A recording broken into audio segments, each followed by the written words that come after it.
आज हम द्वितीय वर्ष का दूसरा पेपर देखेंगे जो कि भारत में सामाजिक समस्याओं से संबंधित है। जैसा कि हम जानते हैं कि भारत में अनेक सामाजिक समस्याएं हैं जिनके कारण और निराकरण पर प्रकाश डालना अत्यंत आवश्यक है।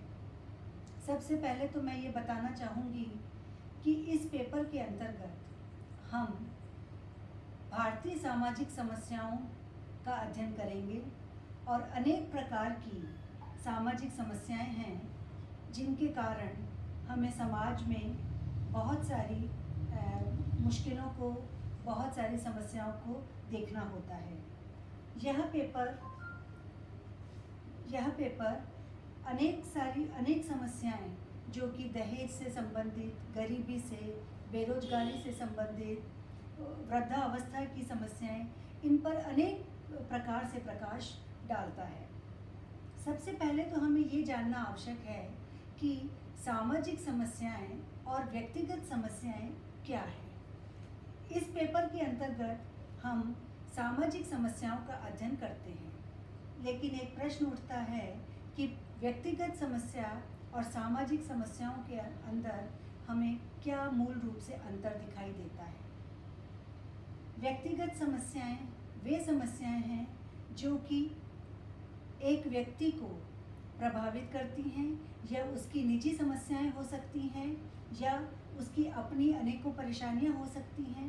लेकिन सामाजिक समस्याएं वे समस्याएं हैं जिनसे एक व्यक्ति नहीं बल्कि पूरा समाज उससे प्रभावित होता है, और जिसके समाधान के लिए हमें निश्चित रूप से आवश्यक प्रयत्न भी करने होते हैं।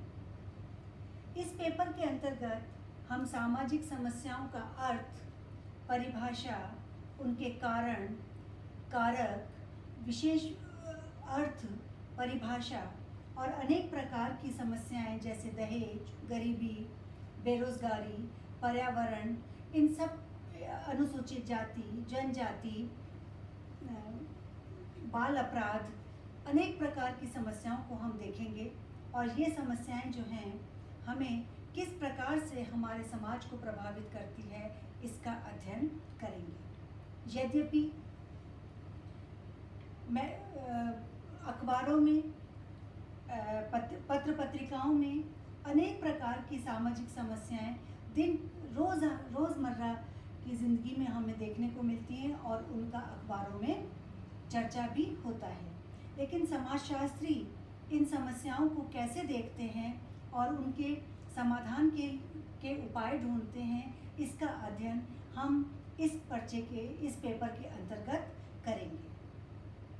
यद्यपि अनेक प्रकार की सामाजिक समस्याएं हैं, छोटी बड़ी, किंतु हमें उन मूल समस्याओं को देखना है जिनसे हमारे समाज में युवा वर्ग, वृद्ध व्यक्ति किस प्रकार से प्रभावित होते हैं। हमें दहेज, जैसा कि हम जानते हैं कि दहेज जो है वो समाज की एक बहुत बड़ी समस्या के रूप में देखा गया है। यद्यपि अब ये समस्या उतनी नहीं मानी जा रही, क्योंकि युवाओं में, बच्चों में अब दहेज के प्रति एक जागरूकता आई है कि न तो हमें दहेज देना है और न हमें दहेज लेना है।